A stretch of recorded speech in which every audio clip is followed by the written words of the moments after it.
I'm on the phone with my friend Johnny, filling him in on everything that's happened in the last 24 hours. A man walks into the room with a trolley carrying refreshments, biscuits. He's wearing a volunteer badge around his neck, and he's got a hopeful yet slightly insecure smile. He's trying to chat to people, make them feel welcome.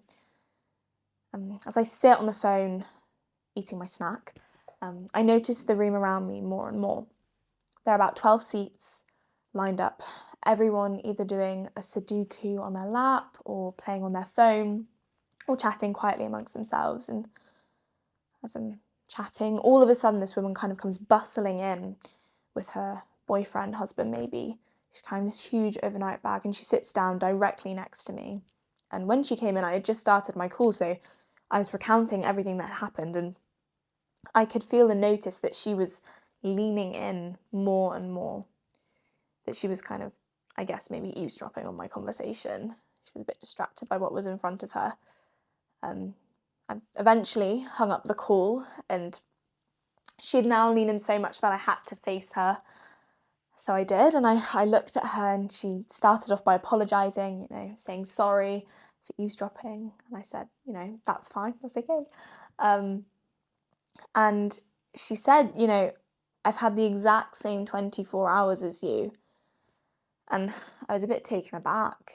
And then she looked me directly into my eyes and she said, "How are you so calm?" Because the thing is, at this point in my life, I was getting headaches for 4, 5, 6 months, pressing tension headaches all around the front and back of my head. I was struggling to do my uni work. I was struggling to read anything. I thought maybe reading glasses would be my diagnosis. So I went to the local opticians. The optometrist looked back at me and she said, you do need glasses, evidently. You have something called astigmatism, but that doesn't explain your headaches. And so a few hours later, I was in the emergency ophthalmology department with my housemate Sophie, and it was test after test after test. I mean, we were pretty bored, but eventually after, say, 5 hours, I got called in to see the doctor. And he sat down and started doing all these funny drawings that I didn't really understand, kind of drawing out my eyes and what was happening behind them. And he said that he needed to send me upstairs to the emergency neurology department to be ruled out for a tumour, and that I might have to be admitted. And my heart, for the first time, sunk. What felt like was to the floor. And for the first and only time, I cried. And I watch a lot of Grey's Anatomy in my spare time, so I know that neuro has something to do with the brain. And being admitted just transported me right back to being 8 years old.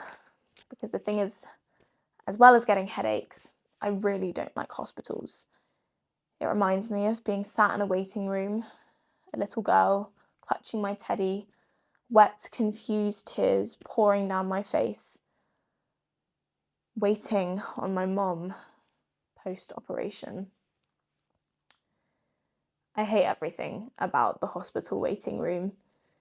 The pre-packaged industrial feeling, the hand sanitizer-y smell that fills your lungs and makes you feel slightly sick, the cuts, the oozes, the grazes, the deep whispering conversations happening next to you. I knew in that moment that I didn't want to end up in a cheap hospital gown like my mother. And it's weird because that experience as a child, that emotion and that kind of scaredness about being in a hospital, I've carried with me my whole life. And I was the last of people to expect to be calm in a waiting room, but I was calm. Telling the story to my friend on the phone, this woman looking me in the eyes, and she looked so scared, and I knew that the difference was that I have a hope in Jesus. And she asked me, and I had to respond. And the verse that popped into my head at the time, I don't think I had understood previously, but it's in Philippians, and it reads, Paul says, "For to me, to live is Christ, and to die is gain." And I think there I realised the difference, and I knew the difference was that if I was to die, it would be a gain. It would be a graduation into glory. It would be me returning to be with the one who made me. And that was secure and peaceful.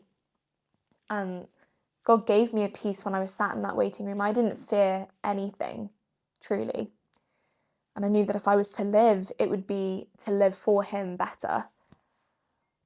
I didn't share my faith with that woman. I didn't share the hope I have in Jesus with her, but I do pray, I do hope that every few months when I go back into the York Hospital ophthalmology department that I will bump into her or someone like her and be able to share the hope I have in Jesus with them.